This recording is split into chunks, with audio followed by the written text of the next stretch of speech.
Great, thanks. So thanks for the invitation to come and present about this duplicate paper. It's really about emulation of randomized clinical trials with non-randomized database studies, and I'm just going to go over a few highlights today. Here are my disclosures. I'm PI on a bunch of grants from FDA and NIH, and also ad hoc consulting for a bunch of CROs. So I plan to spend about 30 minutes or so going over a few highlights from the RCT duplicate project today. Hopefully this leaves plenty of time for discussion and questions. But if you're interested in more details, you can read the publication that came out in JAMA a few months ago, or follow this QR code to a full-length recorded presentation. So to set the stage, in our field, there's been concerns about the credibility of real-world evidence coming from database studies and questions of whether this type of research is able to generate valid causal inferences about the effects of drugs. The authors of this position paper, which was published in the New England Journal of Medicine, called The Magic of Randomization versus the Myth of Real-World Evidence, they had some concerns that they voiced, which are held by many, which is that observational database studies generally can't be trusted to generate valid causal conclusions because they're not randomized and therefore intractably biased. And they used as supporting evidence a few selected instances in which a database study investigated a research question that was similar to a trial and got a different answer. In response to this, there was a team of international regulatory authorities that wrote a commentary where their main point was that this misleading dichotomy of RCTs versus RWE wasn't helpful, and that moving forward, it's not going to be RCTs versus RWE, it's going to be RCTs and RWE, using the right tool to address the right questions, instead of using a hammer because you have a hammer. So where does duplicate come in? Well, duplicate is a series of methods demonstration projects where our overarching goal is to understand when and how database studies can support regulatory decision-making. And this work is funded by FDA, NIH, and others. The project has three related aims. And the first is to use healthcare databases to emulate the design of 30 completed trials, and then also to predict the results of 7 ongoing trials. The goal here is to see whether we would have come to the same conclusion if instead of a trial, there had been a database study. The second aim is to test a transparent and reproducible process with the FDA to evaluate database studies. And the third aim is to evaluate factors that predict concordance between the trial results and our database study results. And for this, we had 3 predefined binary agreement metrics that we applied for each pair.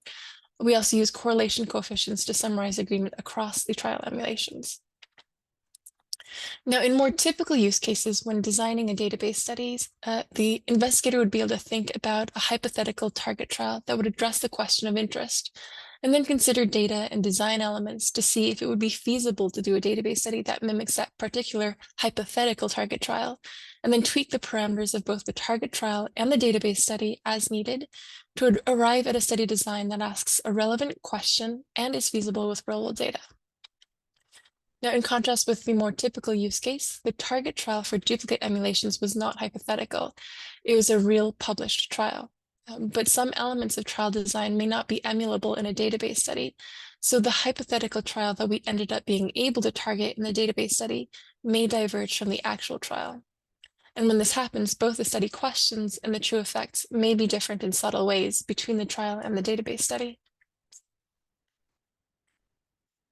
So in terms of emulation process, for each potential trial that we considered emulating, we created this target trial emulation table that included elements that define the research question that the trial was intended to address. And basically, this is the PICOT criteria with population, exposure, comparator, outcome, and time horizon. We specified what those the trial study parameters were in one column, and then thought about the observational analogues to those study parameters and put those algorithms in a column right next to the trial entries.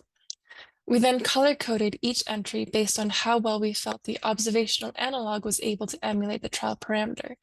And if we decided that these key study parameters could not be captured well enough, then we dropped the trial from the sample. For each trial emulation, we used up to 3 claims databases: Optum Informatics, MarketScan, and Medicare. We went through a systematic and iterative process of developing a protocol. And as part of this process, we had a series of data checks to ensure that we could have at least equal power to the trial in the database study and could adequately balance our compared groups on key confounders. And at each step, we paused in the protocol development and had a review with the FDA where we had a go, no-go decision. If the decision was go, we moved to the next step. But if after review the decision was not a go, then we might iterate some of the operational or implementation decisions or decide to drop the trial from consideration. But an important point is that during our data checks, we never looked at the outcomes stratified by exposure. So there's no pre-looking or inferential analyses. After passing through our series of checks, which included, as I mentioned, the power calculations and balance on covariates as measured by standardized differences and C-statistics post-matching, we registered the protocol with details of all of the data checks conducted to date. And it was only after registering the protocol on clinicaltrials.gov that we conducted our primary and sensitivity analyses. So moving on to some summary results. In this calibration plot comparing estimates from trials on the y-axis to the database study emulations on the x-axis, we see that there was close agreement for many trials. And overall, the Pearson's correlation was around 0.8, indicating a strong correlation in results between the trial and database study emulations. But if we zoom in a little, we can see that some of the results are off of the diagonal line indicating perfect calibration. And obviously when this happens, we want to understand why. Now, the main focus of this project was on calibrating the results of database studies against the trials whose designs that we were able to emulate closely, because that would be a more fair comparison. But we also learned a lot from the trials where we experienced challenges when trying to emulate the trial design. And so that's what I'm going to spend some time today focusing on, highlighting some of the issues that we encountered and how this influenced the calibration of results. But before getting into a few examples, I'd just like to talk about bias versus design emulation differences. Because bias, of course, is the element that everyone is concerned about with non-randomized, non-interventional database studies. And of course, that played a role in some of the divergence in results that we observed. But design emulation differences also had a significant role. And to explore this, we split our trials into two categories, those with fewer design emulation differences and those with more substantive design emulation differences that really meaningfully changed the target question in the database emulation compared to the trial. So I'm not going to go over the details of how we defined this exploratory binary indicator, but that information is described on this slide. On the basis of this exploratory indicator, we had half of the trials in each category. And here I'm showing you the overall results as well as the results stratified by the exploratory indicator. The first dark green bar in this figure represents the overall result. The bright green reflects the RCT database study pairs with fewer design emulation differences, and the orange are the pairs with more design emulation differences. So we observed that for the 16 trials where there were fewer design emulation differences in the database study trial pair, there was higher correlation at 0.93 and a higher proportion meeting pre-specified agreement metrics. For the pairs with more design emulation differences, the correlation was lower and the results diverged more. Now, although there's a long list of design emulation differences and biases that could be explored, in the interest of time, I'm just going to briefly highlight 4 case studies. One of them is focused on the use of proxies for placebo. One is on challenges with the emulation of time-varying effects related to the efficacy effectiveness gap. One is focused on a trial design that required abrupt discontinuation of baseline medications at the time of randomization. And the last is focused on the role of chance or other factors. So I'll start with a case study about placebo-controlled emulation, because about a third of the trials in the sample included placebo controls. So for this case study, I'll illustrate the issue with a series of diabetes trials. We had a few trials that compared a DPP-4 inhibitor against placebo on the risk of 3-point MACE. And we chose not to use non-user controls in our database studies because of concerns about intractable bias. So instead, we chose to use active comparators that were not expected to have an effect on the outcome as proxies for placebo. And so for this set of 4 placebo-controlled trials, the placebo proxy comparator that we chose to use in our database studies was second-generation sulfonylureas. It's a class of antidiabetic medications that are not expected to have an effect on the risk of 3P MACE. Now, each of the trials found decidedly null results, indicating that there's no evidence of a benefit on 3P MACE for DPP-4 inhibitors. In contrast, in our database studies that emulated these trials, we found a pretty consistent point estimate of around 0.9, with tight confidence intervals that were sometimes below the null and sometimes included it. We hypothesized that the differences observed in the database study trial pairs may be related to residual confounding due to our choice of placebo proxy, because using second-generation sulfonylureas meant that we were making comparisons between expensive new diabetes drugs like DPP-4 inhibitors to a very inexpensive older class of drugs that have been around for a long time. So there may be some residual differences between the compared groups on some difficult to capture socioeconomic factors, as well as health-related behaviors associated with SES. And some of this may be addressable with additional work into capturing and accounting for those baseline differences. And additionally, there could be some heterogeneity of treatment effects or other factors coming into play. But in contrast, for another set of diabetes trials that also compared expensive newer drugs like liraglutide and SGLT2 inhibitors to placebo on the risk of 3P MACE, for this set of trials, our emulation results were more concordant. And this was in part because we were able to use as an active comparator placebo proxy, a class of medications that is also newer, similarly costly, used in the same line of therapy and stage of disease, and that's the class of DPP-4 inhibitors. So as we just discussed, DPP-4 inhibitors have been demonstrated in trials to not have an effect on 3P MACE. So for this set of placebo-controlled trials, our database study results were more closely aligned, in part because we were able to identify a close therapeutic alternative that could serve as a good placebo proxy. For my second example, I'll talk about Horizon Pivotal. And this was a trial of zoledronic acid versus placebo, looking at the outcome of hip fracture in patients with osteoporosis. Now, in our trial emulation, we compared zoledronic acid to raloxifene, where raloxifene was an active comparator placebo proxy. It's also used for osteoporosis, but not expected to have an effect on hip fracture.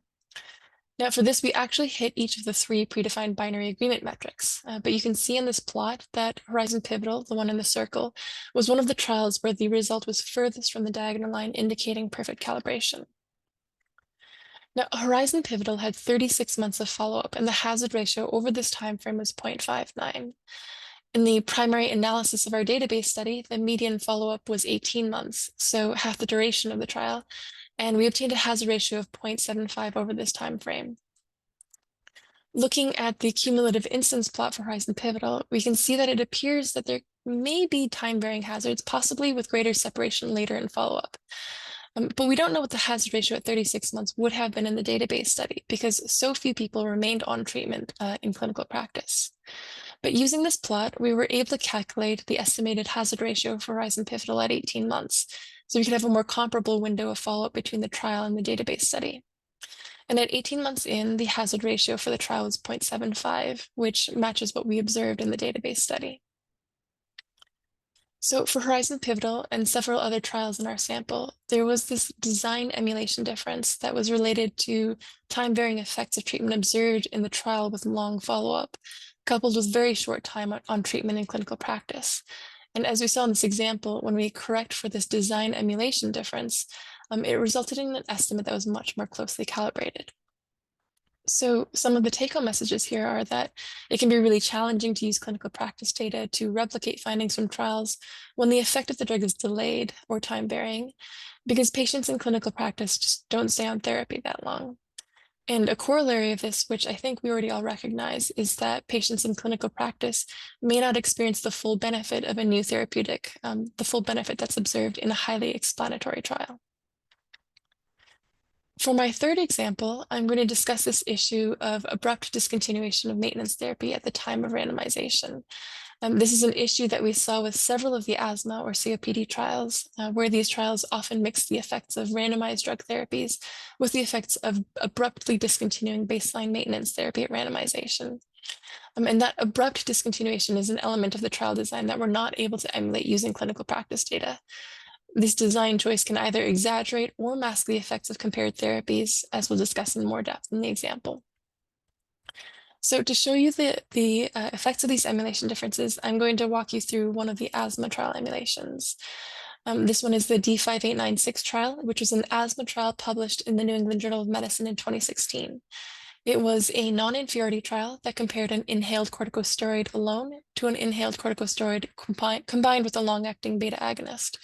So I'm going to refer to inhaled corticosteroids as ICS and long-acting beta agonists as LABA moving forward. So this trial was comparing an ICS-LABA combination versus an ICS alone because there had been some safety concerns raised about serious asthma-related adverse events such as hospitalization, intubation, or death with exposure to LABA. Now, I'll start off by saying that we met all the predefined binary agreement metrics for this trial emulation, and you can see the results for the trial and the duplicate emulation in the bottom right-hand corner.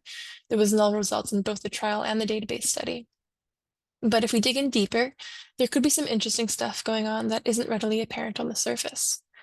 So to provide some background context, first, this trial included participants with a history of asthma exacerbation who were already on maintenance therapy at baseline. And the baseline maintenance therapy that they were on was required to be either an ICS or an ICS-LABA combination. Now, at randomization, the participants stopped their baseline maintenance therapy and began taking the randomly assigned treatment, which was again either an ICS or ICS-LABA combination. Now, there's evidence that discontinuing a LABA can result in a short-term decrease in asthma control and increase in asthma-related adverse effects. What this means is that the trial participants who were already on an ICS-LABA at baseline had to discontinue their LABA if they were randomized to the ICS-only arm. And as I just said, discontinuing a LABA can lead to a short-term increase in adverse effects. Okay, so moving on to two hypothetical scenarios that Sami Suisa outlined in 2013. He's an expert in this space, and he published this well before the results of either the trial or the duplicate emulation were available. Now, in his chest paper, he outlined some methodologic concerns with the design of the trial, where on the left hand, he came up with these scenarios where on the left hand for scenario 1, he assumed that the true effect of an ICS-LABA versus ICS on serious asthma-related adverse effects was a relative risk of 1.32. The number 1.32 comes from the non-inferiority margin used for the trial. Next, he assumed that half of the participants were on an ICS-LABA at baseline. And the NEJM paper reporting this trial didn't provide information on what proportion of patients were on LABA at baseline, but given prevailing clinical practice patterns at the time, it's probably safe to assume that a substantial proportion were on LABA at baseline. The third assumption that he made in scenario 1 is that there's no effect of discontinuing a LABA.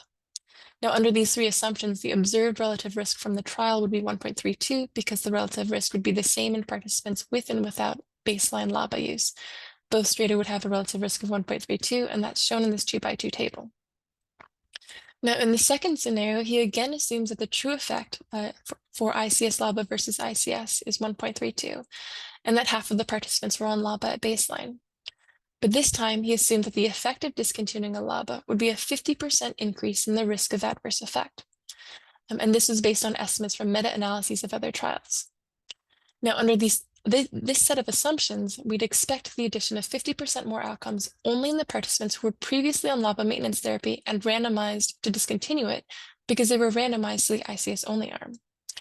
So now in the lower right-hand quadrant of the 2x2 table, we add 50% more outcomes due to the effect of discontinuing LABA for the subgroup of participants who were on LABA at baseline.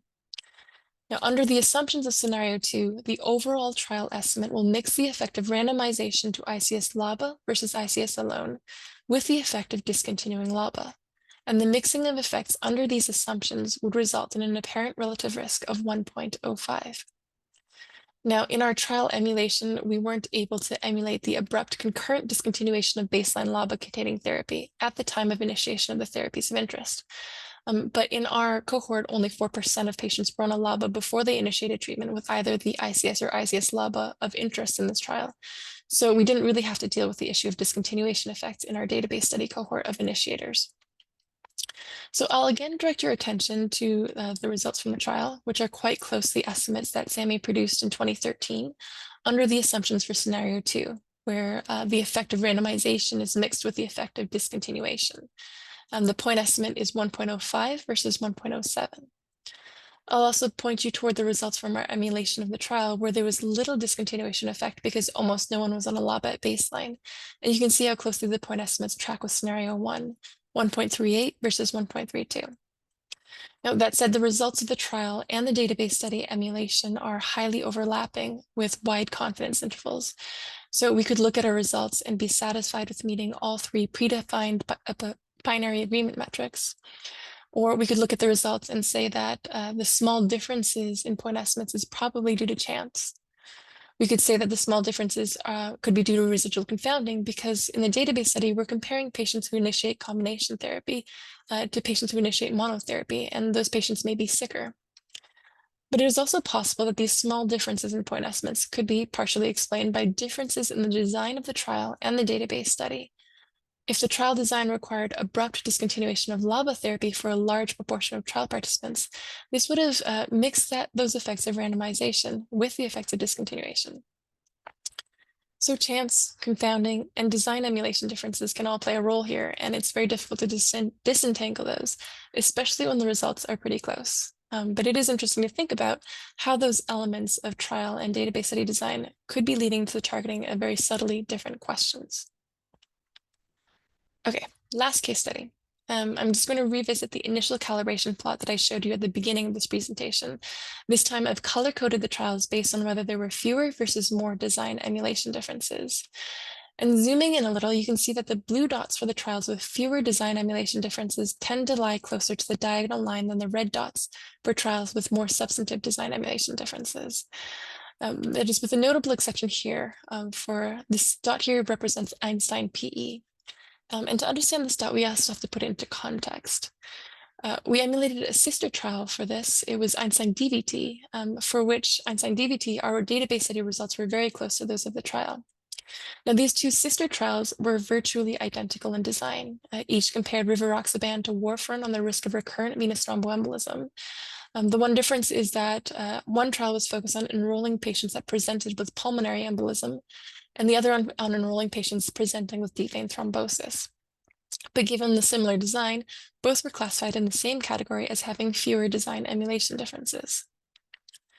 Now, just to dive a little deeper into these two trials, for Einstein DVT in the top row on this table, we mostly hit the binary agreement metrics, but for Einstein PE shown in the second row, we missed on all three. Now, both of these Einstein trials ended up demonstrating non-inferiority of rivaroxaban to warfarin, with the p-value for homogeneity between these two sister trials of around 0.09, indicating only weak evidence for separation in results. But for Einstein DVT, the trial estimate suggested not just non-inferiority, but perhaps superiority, with a point estimate of around 0.7 and confidence intervals that just barely overlapped null. But for Einstein PE, the point estimate was above null at 1.12 and confidence intervals solidly straddled null. In our database study emulations of both the Einstein PE and DVT trials, we obtained point estimates of around 0.7, very similar to the point estimates from the Einstein DVT trial, but diverging from the Einstein PE trial. Now, we can't say conclusively why this might be, but there was this meta-analysis of 6 trials that compared different DOAC agents to warfarin for patients presenting with DVT, PE, or both. And this meta-analysis concluded that the point estimates were slightly below null for DOACs in general compared to warfarin, with no heterogeneity in effectiveness for patients presenting with PE versus DVT. Now, obviously, there's differences in trial design and the specific agents that were compared in the meta-analysis relative to the Einstein trials. But I want to point out that the meta-analysis included the Amplify and Recover 2 trials. And Amplify and Recover 2 were 2 trials that were also included in our set of 30 trial emulations. We were able to emulate the trial designs for both of these trials with few design emulation differences, and the results from the emulations ended up meeting every pre-specified agreement metric compared to the trial results. So given all of this context, again, we can only speculate on the role of chance or other factors that may have resulted in this modest separation of the Einstein DVT and PE trial point estimates. The trial results are overlapping, but they're separated enough to lead us to qualitatively different interpretation of the agreement metrics for our emulations of the 2 trials. And I just want to reiterate that in contrast to the trial estimates, our emulation results for these sister trials were highly concordant with each other and consistent with the meta-analysis finding of modest benefit of DOACs with no heterogeneity in effect for PE versus DVT. So take-home points. In this demonstration project, we've illustrated a few things. First, that there's a lot of nuance to understanding the replicability of trial results with database studies. Any single binary agreement metric is not going to tell the whole story. And in any trial emulation, there's going to be multiple factors that lead towards convergence or divergence in results. And these include design emulation differences in addition to potential biases. And residual bias and random error are always potential explanations for divergence in results between a trial and a database study. But when the divergence is driven by design emulation differences, it could be that the database study is accurately targeting a different effect than the trial. For example, as we showed in example 2, I think, the efficacy effectiveness gap, which is often talked about. And just reiterating that given low adherence patterns in clinical practice, it can be really challenging to replicate trial findings on outcomes with long induction window or time-varying hazard. And that patients in clinical practice may not experience a benefit that is identified in trials that create ideal but unrealistic conditions to maximize their ability to detect an effect. Also, while we use the primary result of a single trial as a reference standard, we also need to consider the uncertainty inherent in the result of any single trial, and therefore the uncertain replicability of a trial's findings, even by other trials. So another point is that when we're evaluating how database studies can complement trials, we need to ask ourselves, what would be the hypothetical trial that would match the need or the question of the end user? Are they looking for evidence of effect under ideal conditions or clinical practice conditions? And before we end, I just want to make a few final points. It's been increasingly common to see in papers this 2-column target trial emulation table that summarizes and compares key elements of the study question for the database study in a randomized trial. And this table is a way to clarify and align the study question that's being asked in a non-randomized database study with that of a trial. Framing your thinking this way can help lead to improved design and analytic choices by avoiding things like immortal time bias. But this is only a starting point. My colleagues and I have been increasingly encountering situations where researchers or reviewers believe that if target trial emulation thinking is mentioned, or if this 2-column table is provided, that means that the study is necessarily valid. But that's not the case. There's 3 major components of a database study that determine whether the findings are relevant for decision-making. First, the research question has to align with the question that you or your organization is trying to address. Second, the data has to be suitable to address the question. Can you measure everything that you need to measure? Can you measure it well? And third, the study design has to use methods that are appropriate for validly addressing the question of interest using the proposed data source. Here we have to consider sources of systematic error like confounding, selection, or measurement biases. So if all 3 key elements align, question, data, and design, then the evidence may be considered fit for purpose. And so finally, as part of the duplicate effort, generally we've observed that when the questions are aligned and the data and design are fit for purpose, non-randomized database studies can come to similar conclusions about drug effects as randomized trials. But of course, the real benefit of database studies is going to come from generating evidence that is complementary to trials and tackling relevant clinical questions where for a variety of reasons a trial cannot be conducted. There's more to come and more to learn with additional duplicate demonstration projects. Some of our projects that are in progress right now include emulation of 12 oncology trials, predicting the results of 7 ongoing trials, developing 2-stage calibration methods, pediatric trials, and also exploring the performance of trial emulation with EHR or EHR claims-linked databases. So that, I'd like to stop and thank my colleagues and collaborators on this and open it up for questions. Amazing. Thank you very much, Shirley. I was wondering if I could ask the first question, to be honest. So what's really interesting about the results is, and also your presentation of them, is the focus and attention you give to the design element of these studies, like how do you define exposure, how do you define follow-up, relative to the attention you give to confounding. I think certainly in my epidemiological training, we've spent a huge amount of time thinking about confounders, can we measure them? And quite often with these sorts of studies, we sort of, at the end of our analysis, when we get a observational result that we don't believe, we quite often come to the conclusion, it's just that we've not measured the confounders properly. And we kind of skate over all of those design elements. What weight do you give to those 2 alternate sources of bias, and what importance, or are they both important? Yeah, I think it's sort of like you have to have the Venn diagram of everything needs to be aligned, otherwise it doesn't work. You can't have the design without the confounding. If you've got confounders adjusted, but your design isn't asking the right question, then you're also not hitting where you're trying to hit. So I don't know that I would value one over another, but maybe there's been some elements have been overemphasized in the past when we have to have everything in place, including the data. Great stuff. David, do you want to come in? Yes, I think the pharmaceutical industry, and even to greater extent the huge alternative medicine industry, will love this, because they have been saying for years that they want to ignore confounders in order to be able to sell stuff. And it's really quite dangerous, I think. Oh, I'm definitely not saying ignore confounders. We went through a whole process. Confounding is very carefully. We did not proceed if we thought we could not do well with measuring confounders, the key confounders. But within that frame, there are other things that are also important, is where we were trying to go. Sorry, I didn't mean to interrupt.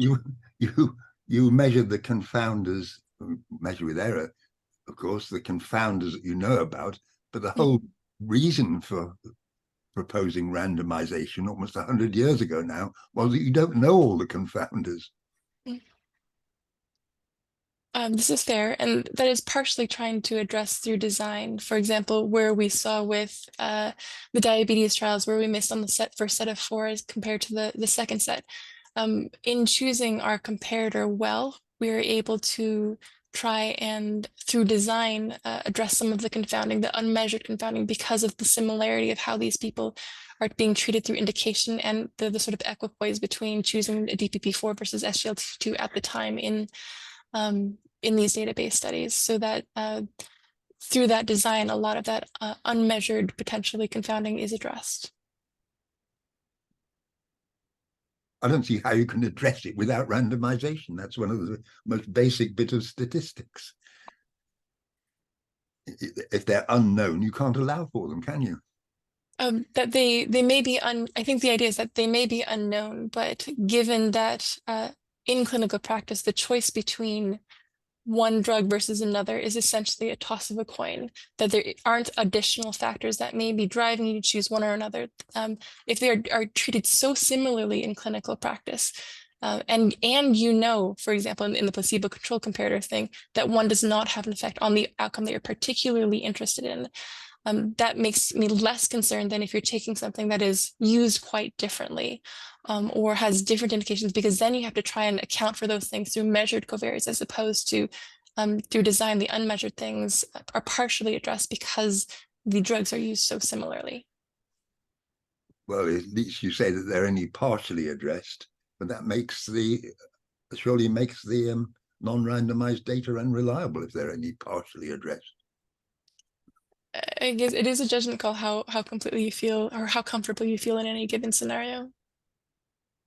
Yes, well, I'm sure that if you appear to be giving credence to non-randomized studies, it'll be exceedingly welcome by all the criminals in the business.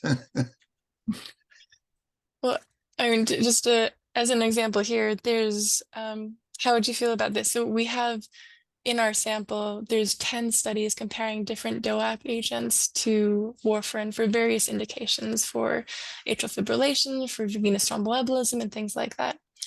But there's no head-to-head trial. There has not been up to date a head-to-head trial comparing different DOAC agents to each other, because pharma companies don't want to do this. However, there's been a lot of evidence from network meta-analyses as well as observational studies showing the very strong protective effect of apixaban compared to rivaroxaban, like on the order of magnitude of 0.6 for the hazard ratio.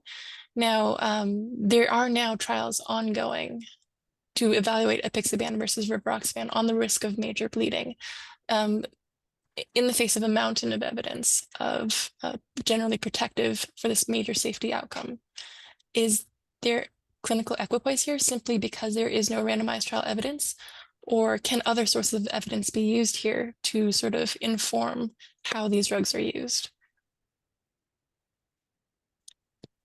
Well, I mean, the FDA is well known to be riddled with with conflicts of interest already. I think you shouldn't be giving them any more ammunition to allow that sort of thing. Okay, so just to move on to another area that's of interest and has been under discussion with a number of people across UCL. This is all focused on, can we emulate the results of trials? That's kind of one very specific question. If we set our observational study to be as similar as possible to the experimental evidence that we can, Can we recover comparable estimates? Another question that's of interest that you sort of touched on in part is, what is going to be the effect of these treatments in the population, which will not necessarily be the same population as is treated in a trial, because we know that trials are going to be highly selected. They have eligibility requirements that won't necessarily apply in the population. Have you also looked at kind of going the other way to go from a selected non-representative population used in a trial to project what the treatment efficacy or the average treatment effect would be across a population of interest or the typical population in clinical practice? Yes, we've been working on a couple of projects in that space for some of the trials in the sample, using different generalization methods and transportability, as well as just relaxing the eligibility criteria.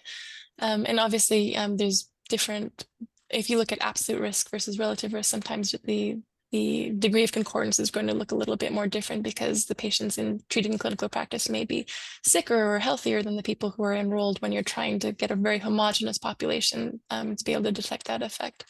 And so far, at least for the ones that are coming to mind, we haven't seen huge differences upon trying to generalize to like a Medicare population, except for some outcomes, there may be some suggestion of less benefit than was reported in the trial when you generalize it to a different population distribution.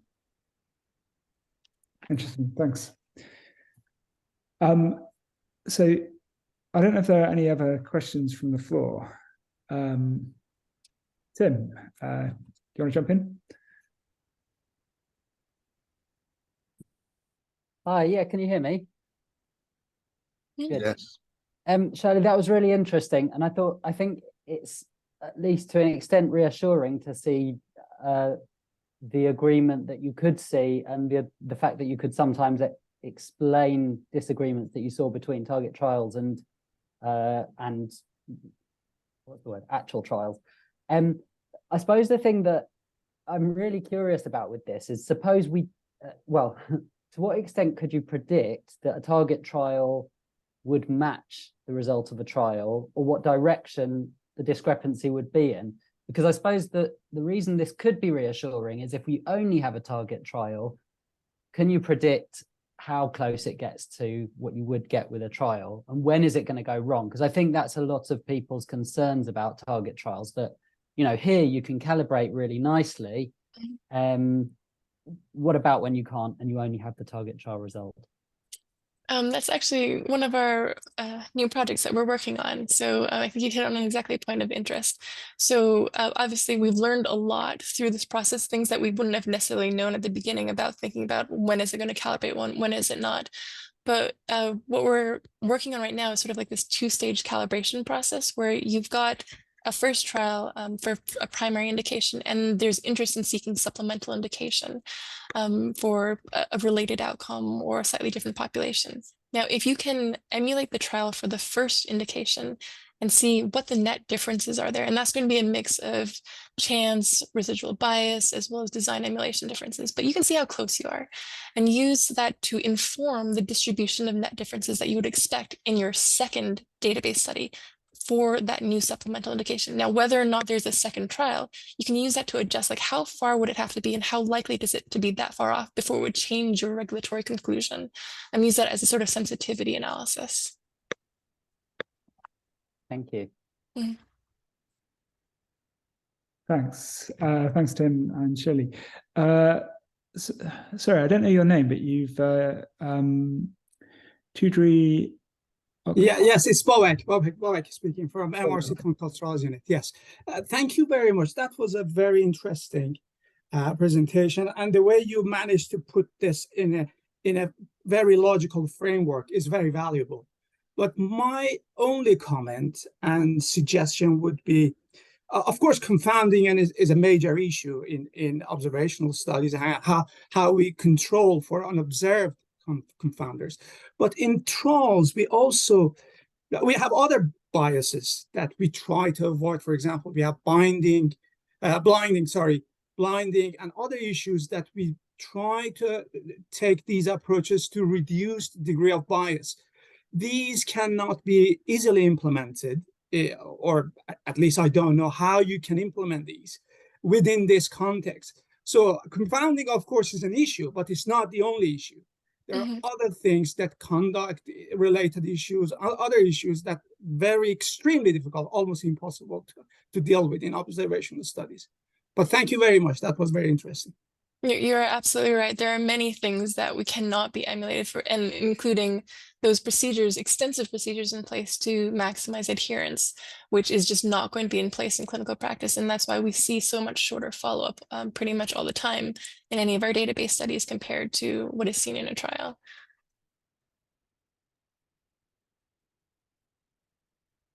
Indeed.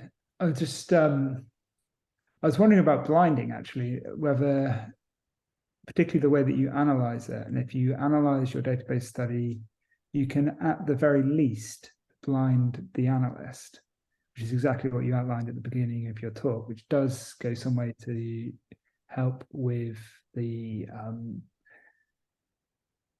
desk drawer problem of results not being published or analysis plans being changed halfway through, which I think is quite a significant problem for some database designs. But it is a challenging one to overcome, and it's particularly challenging when you have placebo control or you have a no treatment. You're trying to compare an active treatment to no treatment, which I think, again, you very nicely illustrated. Yeah, I think it's particularly an issue when, for as you alluded to, there's other financial interests in place when you're trying to seek a supplemental indication or make efficacy claims. I think that's where you particularly want to be really careful about when you're looking at what. For safety outcomes, it's a little bit different. I think the whole context of what needs to be observed, and you just need to define some evidence, and maybe you're doing a little more tweaking, a little bit more looking. But certainly for effectiveness outcomes, you've got to be a lot more careful, because you want to avoid being accused of results-driven design. And one of the features that I hadn't seen before, really thought about, was using evidence from trials to come up with plausible controls, so things that don't affect your outcome. Because if you can demonstrate that, and you do have compelling evidence that a treatment doesn't affect an outcome, then that leg of confounding, you've kind of removed it to an extent. So I guess, unless there are any other burning questions which anyone wants to jump in with. I just have one question here, if that's all right. Oh yeah, go for it. Hi, thanks. Really interesting talk. I was actually going to talk about the idea that RCT is a ground truth here. I think there's probably winner's curse, and I know people have published now. I don't know the field that well, that RCTs themselves are subject to biases, and I wonder whether or not it's really the right comparison in some respects. I mean, clearly it's the one you have to make, but taking the RCT as completely ground truth is probably not the best option if there wasn't able to do a better one.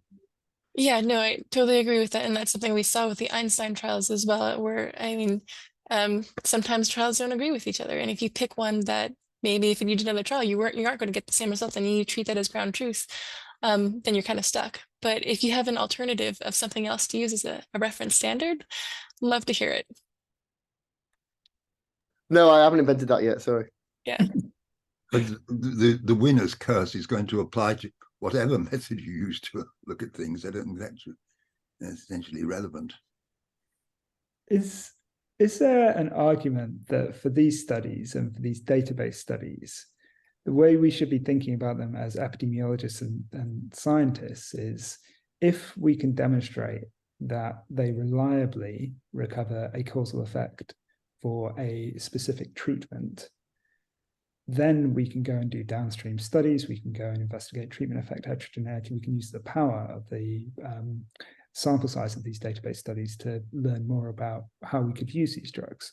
But we should really have a first validation step to demonstrate that we can at least get the kind of the basics right before going on and doing anything else, and maybe using that as a kind of a model for interpreting this data. Is that too simplistic. And No, I think that's exactly what we're trying to study and explore right now with the two-stage sort of calibration, where you start with like, can you demonstrate that you can get close enough that it's a reasonable shot within this sort of space or this drug portfolio, and if so, then you feel more confident about expanding a little bit or setting a slightly related but different outcome, and trying to capture a little bit how much uncertainty or residual bias would you expect given what you've already seen in this space, and with that adjust your future ones in the ones where you don't have a trial. This is only going to be useful, surely, if you can predict in advance when you don't need to do an RCT, and that's impossible in my view. Predict in advance when you don't need an RCT? Yes, I mean, if you're going to use observational data alone, which will certainly be the outcome if people think it's reliable, then you have to be able to say, I mean, it's not always going to agree with the RCT. That's obvious and well documented, in fact. And you've got to be able to say in advance that this is a case where it would agree with an RCT if we had one. I mean, this is a pretty impossible situation, in my view. That's sort of where we're trying to go with our prediction of 7 ongoing trials, to see would we be able to get the result before the trial did, and without knowing what that result is, are we able to set things up in a way that we would generate similar results. And so far we've hit 2 out of 2, but we've got 5 more to go. Yes, you will need at least 100, wouldn't you, before it became convincing. Just to say, if you're going to use observational data alone, you need to know what reliability that had, and that you can't say without doing a. I think 100 would not be enough. I think you need to do this in specific, because each clinical setting is completely different, and the considerations are completely different, and the questions that are being asked are really different. So you sort of, this is demonstration. These are all demonstration projects, is what I'm trying to say. But in each space, I think you still need to set up the confidence in that type of clinical question. Can you do it well enough? And only then, take the next step. But it needs to be established within each setting.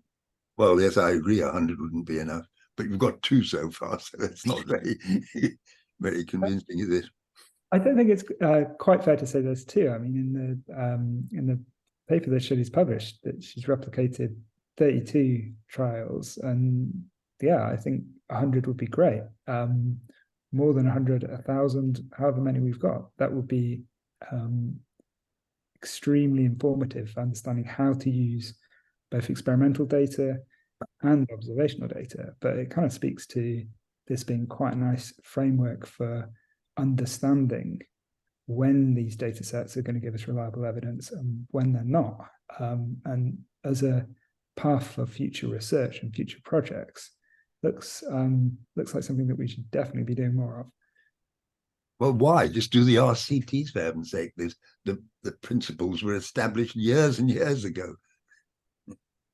Well, because of the all of the limitations about RCTs that we know and love, that they take a huge amount of money, they take a huge amount of time, they're not representative, and we have all of this data lying around that we can use to potentially learn more about these, the effectiveness and safety of these drugs, if we can demonstrate that it gives reliable evidence. And I think this study is a really nice example of trying to do that really carefully and really systematically. And I think doing more of that to understand when these data can help clinicians and patients would be incredibly valuable.